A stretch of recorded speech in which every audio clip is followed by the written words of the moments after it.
அடுத்து நம்ம இந்த நிகழ்ச்சிக்கு ஒரு தொகுப்புரை கொடுப்பதற்காக டெல்லியிலிருந்து ஒருத்தரை நாம் அழைக்கிறோம். இவரை பற்றி சொல்வதென்றால் திருக்குறள் மாதிரி 2 வரிகளில் சொல்லிவிடலாம்.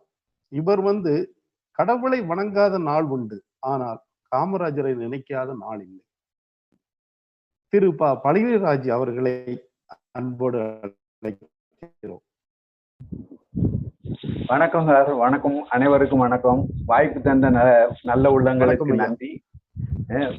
காமராஜரை பத்தி பேசுறது என்றா எனக்கு எங்க ஊரு அல்வா சாப்பிட்ட மாதிரி எவ்வளவு பேசிக்கிட்டே இருப்பேன் நானு. காமராஜருடைய பேச்சு, காமராஜ் பேர் கேட்டாலே போதும், கோவில் மணியை கேட்ட உடனே கண்ணத்துல போடக்கூடிய பக்தன் மாதிரி உணர்ச்சி வசப்படக்கூடியவன் நான் மட்டும் இல்லை, என்ன மாதிரி நிறைய இளைஞர்கள் தமிழ்நாட்டுல இருந்துட்டு இருக்காங்க. ஸோ காமராஜர் இங்க பத்தி பேசணும்னா நான் உடனே ஒத்துக்கிட்டேன். காமராஜர் யாரு, அவரை பத்தி பேசணும்னா எங்க இருந்து தொடங்கணும்? ஃபர்ஸ்ட் பள்ளிக்கூடத்துல இருந்து நான் தொடங்குறேன். நான் படிச்சது பெருந்தலைவர் காமராஜருடைய மந்திரி சபையில இல்ல, சட்டசபையில சபாநாயகராக இருந்த நெல்லை செல்லப்பாண்டியன் அடிக்கல் நாட்டிய பள்ளிக்கூடத்தில் படித்தவன். ஆரம்ப பள்ளி, மேல்நிலை பள்ளி, சங்கல் மேல்நிலை பள்ளி, அதுவும் அடிக்கல் நாட்டியவர் பெருந்தலைவர் காமராஜர். ஸோ என்னுடைய கல்வி படிப்பு பெருந்தலைவருடைய அந்த மேகத்தில் இருந்து சில துளிகள் விழுந்ததே, அந்த துளிகள் இருந்து துளித்த மரம்தான் நான். அதனால காமராஜருடைய பத்தி பேசணும்னா பேசிக்கிட்டே இருக்கலாம். முதல்ல நான் பள்ளியை பத்தி சொல்லிட்டேன். அடுத்து வகுப்பறைக்கு வாங்க. நான் 10வது படிச்சுட்டு இருக்கையில தமிழ் ஆசிரியர் தமிழ் பேப்பர் திருத்தி கையில கொடுத்தாரு. தமிழ் கட்டுரை எழுதினவங்க எல்லா ஸ்டூடெண்ட்ஸையும் கையும் கொடுத்துட்டு, எல்லாரும் யாரெல்லாம் கட்டுரை எழுதிருக்கீங்களோ அதை திறந்து பாருங்க, வைங்க அப்படின்னாரு. வச்சுக்கிட்டோம். மொத்தம் 2 இன்டர்னல் சாய்ஸ். ஒண்ணு மகாத்மா காந்தி, அடுத்த கட்டுரை சர்க்கஸ். இதுல மொத்தம் 35 மாணவர்கள்ல 34 மாணவர்கள் நாங்கள் மகாத்மா காந்தியை பத்தி தான் எழுதியிருந்தோம். மகாத்மா காந்தியை பத்தி தெரிந்தவர்களே இருக்க முடியாது. எப்படி ஒரு 10 பாயிண்ட் எழுதுனா 6 மார்க் ஈஸியா கிடைச்சிரும். அந்த மாதிரி இருக்கலாம். எல்லாரும் மகாத்மா காந்தி எழுதிருந்தாங்க. அப்போ ஆசிரியர் என்ன செஞ்சாரு, எல்லாரும் அந்த கட்டுரையை புரட்டி வச்சுக்கோங்க, நான் ஒரு லைன் அண்டர்லைன் பண்ணியிருக்கேன், அதை மட்டும் வாசிச்சுட்டு உட்காருங்க அப்படின்னு சொன்னார். அப்போ பையன் எழுந்திருக்கான். மகாத்மா காந்திக்கு இளமையில் திருமணம் முடிந்தது, உட்கார். அடுத்து படிக்க வேண்டாம். அடுத்த மகாத்மா காந்திக்கு பால்ய விவாகம் நடந்தது, அடுத்த உட்காரு. அடுத்தது படி. மகாத்மா காந்தி கஸ்தூரிபாய் என்பவரை இளம் வயதில் திருமணம் முடித்தார். 35 பேர் 34 பேரும் இதை தான் எழுதியிருந்தோம். பாருங்க, 16 வயது பருவ வயது எங்களுக்கு நிரம்புறப்ப மகாத்மா காந்தி எவ்வளவு விஷயம் இருக்கு. ஆனா அவர் கல்யாணம் முடிஞ்ச விஷயத்த மறக்காம நாம எழுதியிருக்கோம். ஆனா பெருந்தலைவர் காமராஜர் அவருக்கு 16 வயது நடக்கும் பொழுது, பஞ்சாப் படுகொலை இது நடக்கும்போது, ஜாலியன்வாலாபாக் படுகொலை நடந்தவுடன் அதனுடைய தாக்கத்தினால் விருதுநகரில் இருக்கும் பொழுது ஜவுளி கடையில் வேலை செய்து கொண்டு இருந்தார். கடையை பூட்டி கொண்டு சுதந்திர போராட்டத்தில் ஈடுபட்டு கொண்டிருந்தார். அவருக்கு மற்ற அந்த ஊரில் உள்ள மற்ற நாடார்களை மாதிரி தராசு பிடிக்கும் புத்தி இருந்திருந்தால் அவரு இன்னைக்கு நமக்கு ஒரு விஜிபியோ அல்லது ஒரு சரவணா ஸ்டோரோ அல்லன்னு சொன்னா ஒரு என்ன சொல்றது வசந்தன் அங்கோ மாதிரி ஒரு கடையை வச்சுட்டு வசதியா இருந்துட்டு போயிருக்கலாம். ஆனா அவரு சமூக நீதி தராசை பிடிக்க பிறந்த ஒரு சமூக போராளி. அவருக்கு அந்த சமூகத்துக்கு செய்ய வேண்டும் என்று பாரத அன்னை ஆணையிட்டு இருக்கிறார். அதுபடி அவர் சுதந்திர போராட்டத்தில் ஈடுபட்டார். மகாத்மா காந்தி இல்லறத்தில் இருந்து கொண்டுதான் நாட்டுக்காக பாடுபட்டார். கர்ம வீரர், பிரம்மச்சாரி, கட்ட பிரம்மச்சாரியாக இருந்து கொண்டு நாட்டுக்காக பாடுபட்டவர். அப்பேற்பட்ட காமராஜரை பத்தி நாம் பேசிக்கொண்டே இருக்கலாம். காமராஜரை பார்த்து எல்லாரும் காலா காந்தி என்கிறார்கள். இதே காமராஜர் மற்ற மாநிலத்தில் பிறந்திருந்தார், காந்தியை பார்த்து சொல்லியிருப்பார்கள் சிவப்பு காமராஜர் என்று. அந்த அளவுக்கு அவர் பெருமை வாய்ந்தவர் பெருந்தலைவர் காமராஜர். அடுத்து தமிழ் வகுப்பை பற்றி பேசிவிட்டேன். இலக்கணத்துக்கு வாருங்கள். நான் இலக்கணம் வகுப்பு என்று சொன்னது நான் படித்த இலக்கண வகுப்பு. அப்போது உள்ள ஆசிரியர்கள் எல்லாம் காமராஜருடைய ஆங்கில புலமையை மிகவும் கேலி செய்வார்கள். அது எப்படி? ஆர் யூ ரெடி என்று கேட்டாராம் ஜவஹர்லால் நேரு. அதற்கு Kamarajar no, I am not ready, I am Nadar என்று சொன்னாராம். அந்த எவ்வளவு கேவலமாக இருக்கிறது பாருங்கள். காமராஜருக்கு ஆங்கில புலமையே இல்லையா? ஆங்கிலேயர் நம்மை ஆண்டு கொண்டிருந்த காலத்தில் நம் நாட்டில் அதிகமாக பரவப்பட்ட சர்தார்ஜி ஜோக். சர்தார்ஜியை பற்றி மிகவும் அவர்கள் எல்லாம் முட்டாள்கள் என்று ஜோக்கு போய் பரவி கொண்டிருந்தார்கள். அதற்கு யாரு? ஆங்கிலேயன் தான் அதற்கு காரணம். சுதந்திர போராட்டத்தில் முன்னாடியே இருந்ததுனால அவரை அப்படி கேலி செய்தார்கள். எங்கேயாவது பிச்சை எடுக்கும் சர்தார்ஜியை பார்த்திருக்கிறோமா? காமராஜரை வேண்டுமென்றே டவுன்கிரேட் செய்வதற்காக அப்படி ஒரு பரப்பப்பட்ட ஒரு ஜோக் அது. ஆனால் காமராஜருடைய அந்த ஆங்கில புலமையை பற்றி நான் சில உதாரணங்களை சொல்கிறேன். பெருந்தலைவர் காமராஜர் முதலமைச்சராக இருந்தபோது ஓவியர் பாசிம் என்பவர் காந்திஜி உட்கார்ந்திருப்பது போன்ற ஒரு ஓவியத்தை வரைந்து எடுத்துக்கொண்டு வந்தார். வந்து காமித்தவுடன் காமராஜருக்கு அது மிகவும் பிடித்து போய்விட்டது. நான் சொல்வது எல்லோருக்கும் கேட்கிறதா? ஓகே. உடனே தனது காரியதரிசி கூப்பிட்டு சொல்லுகிறார், இந்த படத்தை எல்லா காரிய கமிட்டி ஆபீஸிலும் மாட்ட சொல்லி எழுதுகிறார். உடனே காரியதரிசி ஹேங் த போட்டோ அப்படி என்று டைப் செய்து எடுத்துக்கொண்டு வருகிறார். உடனே காமராஜர் சொல்கிறார், ஹேங் என்று இருக்கக்கூடாது. மகாத்மா காந்தியை எழுதும் போது ஹேங் என்பதற்கு தூக்கில் விடுவது என்று ஒரு அர்த்தம் இருக்கிறது. அதனால் இன்ஸ்டால் என்று திருத்தி எடுத்துக்கொண்டு வா என்று காமராஜர் சொல்கிறார். புரிகிறதா? அடுத்து அப்போது ஒரு மிகவும் ஒரு மட்டத்தனமான ஒரு ஜோக்கு சொல்வார்கள். நான் நேரு கேட்கும்போது, நான் உங்களுக்கு முன்னாடியே வந்து விட்டேன் என்று சொல்வதற்காக Kamaraj I came in front of you என்று காமராஜர் சொன்னதாக சொல்வார்கள். அதற்கும் நான் ஒரு பதில் கூறுகிறேன். 1962 காங்கிரஸ் வெற்றி பெற்று விட்டது. திராவிட முன்னேற்ற கழகம் 50 சீட்டு பெற்று வெற்றி பெற்று விட்டது. அப்போது அவர்களுடைய முன்னேற்றத்தை பார்த்து நிருபர்களிடம் பேசிக் கொண்டிருக்கிறார் காமராஜ் சொல்கிறார், திமுக வந்து ஒரு நல்ல எதிர்கட்சியாக செயல்படும் என்று நான் எதிர்பார்க்கிறேன் என்று கூறுகிறார். உடனே நிருபரிடமும் ஆங்கில பத்திரிகை நிருபரை கூட்டி கேட்கிறார், நீ ஆங்கிலத்தில் என்ன எழுதுவாய்? குட் ஆப்போசிஷன் பார்ட்டி அப்படின்னு சொன்னார். குட் என்றால் நல்ல என்று அர்த்தம் வரும். தனிநாடு கேட்பவர்கள் எப்படி நல்ல என்று நீ குறிப்பிட முடியும்? அதனால் நீ சவுண்ட் என்று எழுது என்று திருத்தம் சொல்லுகிறார். இந்த அளவுக்கு அவருடைய ஆங்கில புலமை இருந்தது. இதற்கு முத்தாய்ப்பாக அவருடைய ஆங்கில புலமைக்கு இன்னொரு உதாரணம் நான் சொல்லுவேன். இலங்கை ஒப்பந்தத்தை இட்டுவிட்டு லால் பகதூர் சாஸ்திரி அவர்கள் சென்னை வந்து விட்டார். அப்பொழுது நிருபர்கள் அவர்களை பார்த்து கேட்கிறார்கள், ஐயா, நீங்கள் ஒப்பந்தத்தில் கையெழுத்து விட்டீர்கள், இதற்கு அடுத்து வரக்கூடிய அரசாங்கம் இதை ஏற்றுக்கொள்ளவில்லை என்றால் என்ன செய்வீர்கள் என்று லால் பகதூர் சாஸ்திரியை பேசும்போது லால் பகதூர் சாஸ்திரிக்கு ஒரு கணம் திகைத்து விட்டார், என்ன பதில் சொல்வது என்று. உடனே அருகில் இருந்த காமராஜ் சொல்கிறார்கள், don't go and print any such a suggestion in paper. This is an agreement signed by two democratic government. Just as any democratic government, India would honor this agreement. We expect any succeed government in Sri Lanka to honor this agreement என்று கூறுகிறார். அதை பார்த்து லால் பகதூர் சாஸ்திரி வேறு என்றும் சொல்லவில்லை, I agree with Kamaraj என்று கூறுகிறார். அந்த அளவுக்கு எல்லோரும் ஏற்றுக்கொள்ளும் முறையில் சமய சந்தோபத்துக்கு தகுந்த மாதிரி பேசக்கூடிய அளவுக்கு அவருக்கு ஆங்கில புலமை இருந்தது. இவர்கள் வேண்டுமென்றே அவரை டவுன் கிரேட் செய்தார்கள் என்று நான் இங்கே குறிப்பிட விரும்புகிறேன். என்னிடம் வாய்ப்பு கொடுக்கும்போது என்னிடம் இதை சொன்னார்கள், இதுவரைக்கும் யாரும் சொல்லாத தகவலை சொல்லுங்க, நெல்லை கண்ணனும் தமிழருவி மணியனும் சொல்லாத தகவலை சொல்லுங்கள் என்று சொன்னார். அதனால் நான் இதுக்கு எல்லாம் கலெக்ட் செய்து உங்களோடு பகிர்ந்து கொண்டு இருக்கிறேன். அடுத்ததாக ஒரு உதாரணம் சொல்லுகிறேன். ராமேஸ்வரத்தில் வெள்ளம் வந்து காமராஜர் வேட்டி கட்டி கொண்டு பார்த்தார், அண்ணா பாராட்டினார் என்றெல்லாம் நாம் படித்திருக்கிறோம். அதை விட ஒரு சிறப்பான நிகழ்ச்சி சொல்கிறோம். 1948ஆம் ஆண்டு ராஜாஜி அவர்கள் கவர்னர் ஜெனரலாக பதவியேற்ற பிறகு முதலாக சென்னை மாகாணத்திற்கு விஜயம் செய்கிறார். இதை கேள்விப்பட்ட தந்தை பெரியார் மற்றும் அண்ணா அவர்கள் கருப்பு கொடி காட்டுவது என்று தீர்மானித்து விட்டார்கள். கருப்பு கொடி காட்டுவது என்று தீர்மானித்து அடுத்த நாள் ராஜாஜி வருகிறார். கருப்பு கொடி காட்டுவதற்கு தீர்மானம் வீராசாமிக்கு ரோட்டில் உள்ள பெரியார் வீடு இல்லத்தில் வைத்து ரகசிய ஆலோசனை நடந்து கொண்டிருக்கிறது. அரசாங்கம் அவரை கருப்பு கொடி காட்டுவது ஜனநாயக உரிமை அனுமதிக்க வேண்டும் என்று கூறுகிறார்கள். ஒரு சாரார் இல்லை, கைது செய்ய வேண்டும் என்று கூறுகிறார்கள். இப்படிப்பட்ட சூழ்நிலையில் அவர்கள் தந்தை பெரியார் இல்லத்தில் வைத்து பேச்சுவார்த்தை நடந்து கொண்டிருக்கிறது. அதில் ஒரு கட்டத்தில் அண்ணா தந்தை பெரியாரிடம் சொல்கிறார், நம்மை அரசு செய்ய போலீஸ் வந்து இருக்கிறது என்று. அப்போது நாம் எல்லோரும் அரசு கைதாகிவிட்டால் நாளை விடுதலை பத்திரிகை நடத்துவது எப்படி? அதற்கு ஆள் இல்லாமல் போய்விடுமே என்று கூறுகிறார். உடனே அங்கே இருந்த சென்னை மாவட்ட செயலாளர் ஒருவர் இருக்கிறார், MKT சுப்பிரமணியம் என்று பெயர். அவர் கூட இன்னொருத்தர் பெயர் எனக்கு மறந்து விட்டது. இவர்கள் 2 பேரையும் நீங்கள் பின்வாசல் வழியாக ஓடி விடுங்கள், போய் நீங்கள் விடுதலை பத்திரிகையை நடத்துங்கள், நாங்கள் அரசாய் உள்ளே போகிறோம் என்று. எல்லோரும் கருப்பு சட்டை போட்டிருக்கிறார்கள். அந்த இருவர் மட்டும் இருளோடு இருளாக பின்வாசலை திறந்து கொண்டு வெளியே சென்று விடுகிறார். சென்ற பின்னே வாசலுக்கு வெளியே வந்தாச்சு. வெளியே வந்தா அங்கொண்டு இங்கொண்டுமாக போலீஸ் நின்று கொண்டிருக்கிறார்கள். இவர்கள் இருளோடு இருளாக திரும்பும்போது சில போலீஸ்காரர்கள் இவர்கள் செல்வதை பார்த்து விட்டனர்.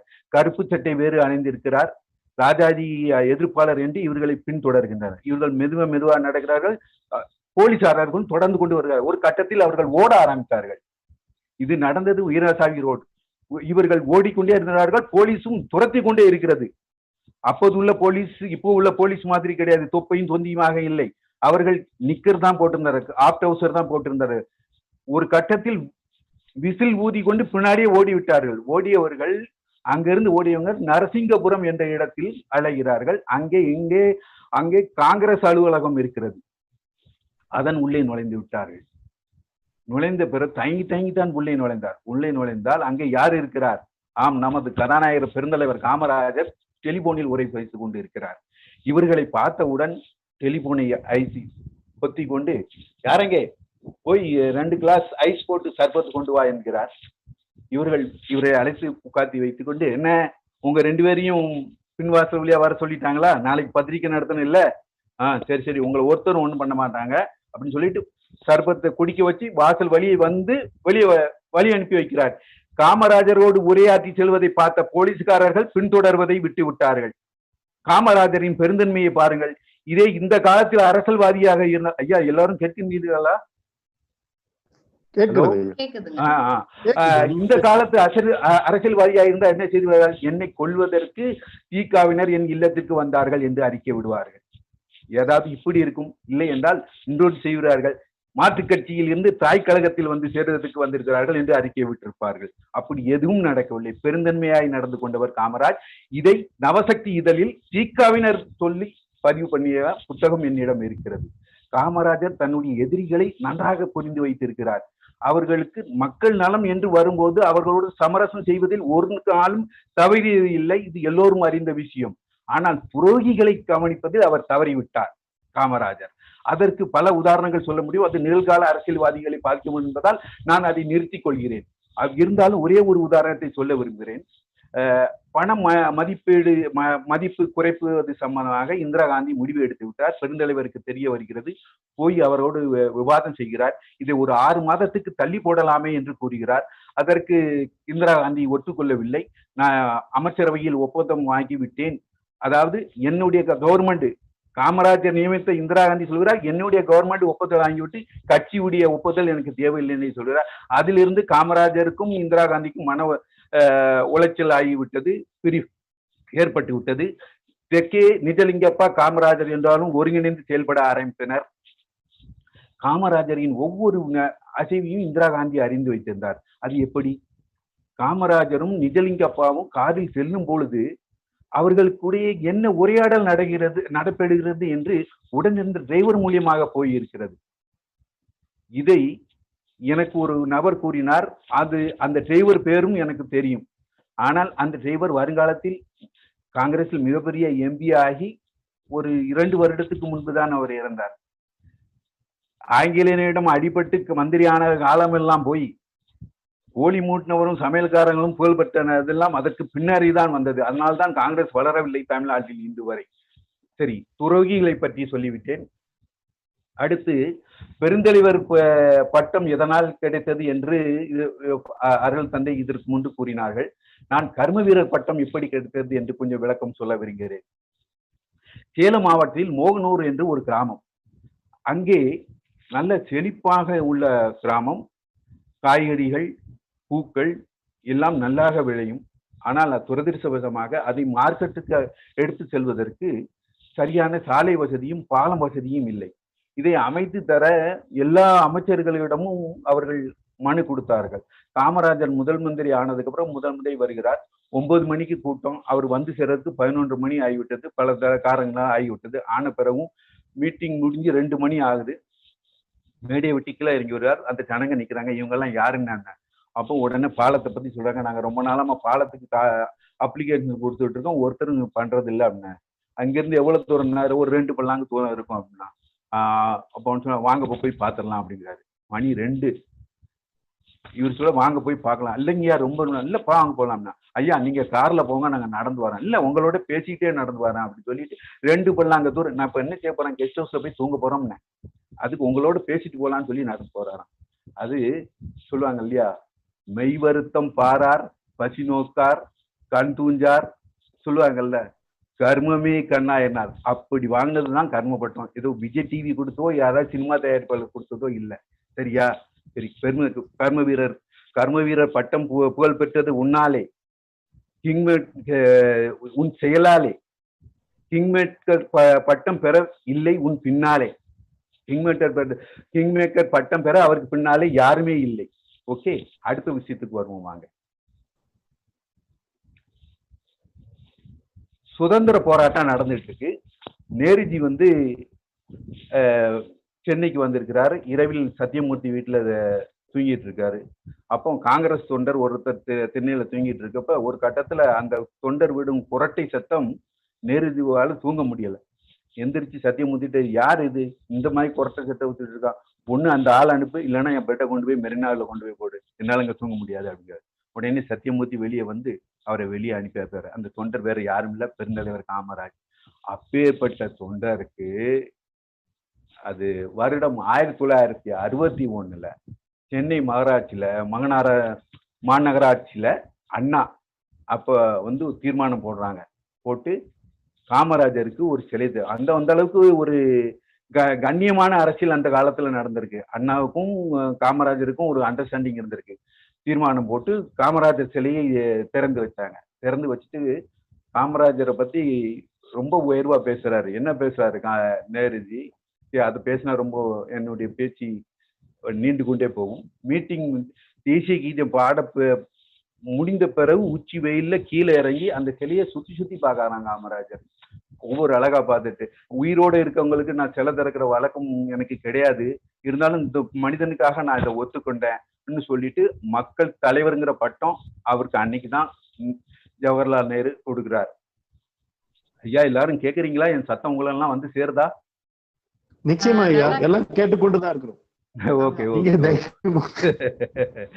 அடுத்ததாக இடையூறு வரக்கூடாதுன்றதுக்காக சரி, ரொம்ப சந்தோஷம் ரொம்ப சந்தோஷம் ரொம்ப சந்தோஷம். அடுத்ததா மேடை பேச்சாளர்கள்லாம் நீங்க பாத்திருப்பீங்க, எல்லா கட்சியிலயும் மேடை பேச்சாளர் இருந்திருக்கிறாங்க. காங்கிரஸ்லயும் அந்த காலத்துல உண்டு. அப்போ சின்ன சிறுவர்களுக்கு கூடயும் அவங்க என்ஜாய் அமர்த்துவது உண்டு பேசுவதற்காக. அப்போது அப்படி இருந்த ஒரு சிறுவன் பேர் வந்து ஆர் பாலகிருஷ்ணன்.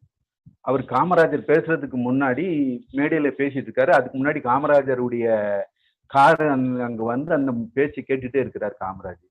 அப்ப அவனை முடிச்ச உடனே நீ நின்னு அப்படிங்கிறாரு. நின்றுட்டு, ஐயா நான் வீட்டுக்கு போறதுக்கு எனக்கு காரு நான் கமிட்டிக்காரங்க ஏற்பாடு பண்ணி விட்டுருக்காங்க, நான் அதுல போறேன்ல, பரவாயில்ல நான் உன்னை விடுதான் இரு அப்படின்னு சொல்லிட்டு முடிச்சுட்டு கூட்டிட்டு கொண்டு ஒன்னா கூட்டிட்டு போறது.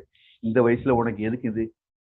இல்லையா, எனக்கு காங்கிரஸ்ல சேர்ந்து ஆர்வமா பாடுபடணும். காங்கிரஸ்ல சேர்ந்ததுன்னா நீ அரசியலுக்கு வராமலும் பாடுபடலாம். அதுக்கு ஐஏஎஸ் பட்டம் இருக்கு, அதை படிச்சு முன்னு நீ அந்த பட்டத்துல வந்து சட்டத்தின் மூலமா மக்களுக்கு என்னன்னு செய்யாமோ அதை செய்ய அப்படின்னு சொல்லியிருக்கிறார்.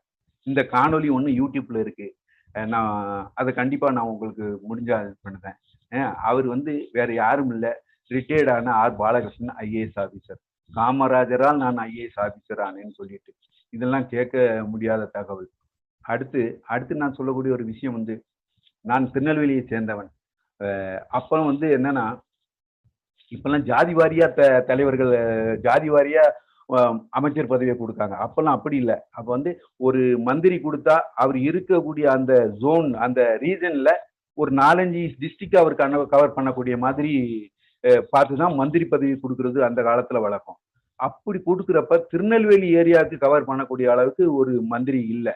உடனே நிருபர் போய் நின்றுட்டு அவர்கிட்ட கேட்காங்க, ஐயா நீங்க எல்லா மாவட்டத்தையும் கவனிக்கிறதுக்கு அமைச்சர் பதவி கொடுத்தீங்க, திருநெல்வேலிக்கு மட்டும் நீங்க கொடுக்கலையே அப்படின்னு சொல்லி கேட்கறாங்க. இதுல இருக்கவங்க இல்ல திருநெல்வேலிக்காரங்க யாராவது இருக்கீங்களா? இருந்தீங்கன்னா சந்தோஷப்பட்டுக்காங்க. அடுத்து நான் சொல்ல போறது உங்களுக்கு ரொம்ப சந்தோஷத்தை ஓட்டுப்படும். உடனே காமராஜர் சொல்றாரு, நான் பிறப்பால திருநெல்வேலிக்காரன். விருதுப்பட்டி கிராமம் ராமநாதபுரத்தோடு சேர்ந்து இருக்கிறப்ப அது பிளவுபடாத திருநெல்வேலி காலத்துக்கு அப்புறம் தான் அது பிரிக்கப்பட்டு வந்தது. நான் பிறவியில் திருநெல்வேலிக்காரன் அப்படின்னு சொல்றாரு. இதுவும் பொய்யான தகவல் கிடையாது. நான் சிறுவனாக இருக்கும் பொழுது எனது மாமா அவர் பழைய குமுதத்தெல்லாம் தச்சு வச்சிருப்பார். அதுல ஒரு துணுக்காக வந்திருந்தது காமராஜரும் திருநெல்வேலிக்காரர் என்று. இது ஒரு புதிய தகவல். அடுத்து நான் சொல்ல இருப்பது, காமராஜர் விருதுநகர்ல தோல்வி அடைந்தது நமக்கெல்லாம் மிகப்பெரிய துயர சம்பவம்னு நம்ம எல்லாரும் சொல்லிட்டு இருக்கோம். அப்போ அவர் வாங்க வாக்குகள் 1285 வாக்குகள் அவர் வாங்கியிருக்கிறார். அவர் அப்படி தோக்குறதுக்கு காரணம் கொள்கை முரண்பாடான 7 கட்சிகள் கூட்டணி அமைச்சு அவரை தோக்கடிச்சின. அது மட்டும் இல்ல, அவர் ஜாதியில உள்ள ஒரு பத்திரிகையாளரே எல்லாத்திற்கும் குடத்தை கொடுத்து தோக்கடிச்சாரு. அது எல்லாருக்கும் தெரிஞ்ச விஷயம். அதையும் தாண்டி இயற்கையும் அவருக்கு காமராஜருக்கு எதிராக பாருங்க. என்னன்னு சொன்னா, காமராஜருடைய தூரத்து உறவினர் ஒரு பிரபலமான ஒரு நபர், நாட்டம்ம மாதிரின்னு வச்சுக்கோங்களேன், அவர் இறந்து போயிட்டார். எலெக்ஷன் அன்னைக்கு தான் இறந்து போயிட்டார். இறந்துனா ஒரு சொந்தக்காரங்கள்ல இறந்தாச்சுன்னா எல்லாத்துக்கும் துஷ்டி சொல்லி விட்டு எல்லாரும் அவரை அடக்கம் பண்ண வரைக்கும் எங்கேயும் போக மாட்டாங்க. அது ஊர் கட்டுப்பாடு. அந்த ஆளை அடக்கம் பண்ணிட்டு வர்றதுக்குள்ள போலிங் பூத்து மூடிட்டாங்க. அது எல்லாருமே காமராஜர் ஆதரவாளர்கள் தான். எவ்வளவு ஒரு மோசமான இது பாருங்க. இயற்கையும் அவருக்கு எதிராக செயல்பட்டு இருக்கு. இந்த சம்பவம் நான் ஒரு புத்தகத்துல படித்தேன். இது இப்போ அது எந்த பக்கம் ஞாபகம் இல்லை. அதையும் நான் உங்களுக்கு ஷேர் பண்ணேன். இதை தவிர்த்து நான் உங்களுக்கு ஒரு முக்கியமான விஷயத்த நான் இந்த இடத்துல சொல்ல விரும்புகிறேன். சின்ன வயசுல இருந்து எனக்கு காமராஜர் மீது உள்ள ஒரு ஈடுபாடு உண்டுன்னு நான் ஏற்கனவே சொல்லியிருக்கிறேன். அதனால நான் ஒரு குழுமம் ஒன்று ஃபேஸ்புக்கில் வச்சிருக்கேன், பெருந்தலைவர் புகழ் மாலை பாசறைன்னு சொல்லி. புத்தகத்தில் படித்தது, செய்தித்தாளில் வந்தது, அரசியல்வாதிக்கு பேசினது எல்லாத்தையுமே அங்கே தொகுத்து அங்கே போட்டுட்டு இருக்கேன். இதுல எந்த ஜாதி கலப்பும் கிடையாது, எதுவுமே கிடையாது. ஸோ அங்க எல்லா இன்ஃபர்மேஷன், யாராவது காமராஜரை பத்தி பேச வேண்டும் என்று நினைச்சீங்கன்னா அங்க உங்களுக்கு தேவையான எல்லா தகவலுமே இருக்கு. அங்க இருக்கக்கூடியவங்க எல்லாரும் ஜாதிக்கு அப்பாற்பட்டு உள்ளவங்க தான். அங்க யாராவது அங்க ஒரு ஜாதியை பத்தி பேசினா உடனே பிளாக் பண்ணி எடுத்துருவாங்க. என்ன தவிர்த்து நிறைய உணர்வுபூர்வமான காமராஜர் தொண்டர்கள் அவர் இருக்கார். ஜாதிக்கு அப்பாற்பட்டு கடவுளுக்கு மாதிரி நேசிக்கக்கூடிய ஆட்கள் அங்கே இருக்கிறார்கள். கடைசியாக ஒரு 2 வரிகள் காமராஜரை பற்றி நான் சொல்லி முடிக்க இருக்கிறேன். இமயமே தலைவாசலாய், இந்தியாவே தன் வீடாய், இவ்வையகத்தில் வாழ்வாங்கு வாழ்ந்து வானுலகம் சென்றாய், கதர் சுமந்த உன் கருத்த திருமேனியை உதறிவிட்டு சென்றாய். ஐயா, உதிரம் கொட்டும் ஏழையின் கண்களை கண்டாயா? உதிரம் கொட்டும் ஏழையின் கண்களை கண்டாயா? ராமராஜ்யம் என்னவென்று ஏட்டில் படித்தோம், அந்த ஏட்டையே உன்னால் தான் ஐயா நாங்கள் கையில் பிடித்தோம். சிவகாமி கருவில் சுமந்தால் 10 மாத காலம், எங்கள் சிந்தையில் சுமப்போம் எங்கள் ஆயுள் காலம். விளக்கை அணைத்து விட்டு போய் என்றாய், விடியல் இல்லாத இருள் சூழ்ந்து விட்டது, விடிவெள்ளியே மீண்டும் வா எங்களை மீட்கெடுத்து. இன்னொரு விஷயம் சொல்றேன், காமராஜி மீண்டு வான்னு நம்ம சொல்றோம். காமராஜை நாம அரசியல்வாதிகளை தேடக்கூடாது, அவங்களெல்லாம் கெட்டு போயிட்டாங்க. நம்ம குழந்தைகள தான் தேடணும். காமராஜருடைய வரலாறை நம்ம குழந்தைகளுக்கு சொல்லி கொடுக்கணும். என் வாழ்க்கையில நடந்த ஒரு விஷய சம்பவத்தை நான் இந்த 2 சம்பவத்தை சொல்லிட்டு முடிச்சிருக்கேன். அருமை ஐயா, மன்னிச்சுக்கங்க, ஒரே காலம் ரொம்ப போயிட்டே இருக்கு. ரொம்ப மிக்க நன்றி. இல்ல, ரொம்ப அருமையா பேசுறீங்க. மிக அரிய தகவல்கள், யாருமே தெரிந்திராத தகவல்கள். மன்னிக்கவும், காலம் சரி, ரொம்ப நன்றி. ரொம்ப வணக்கம். ஜெய்ஹிந்த். நன்றி.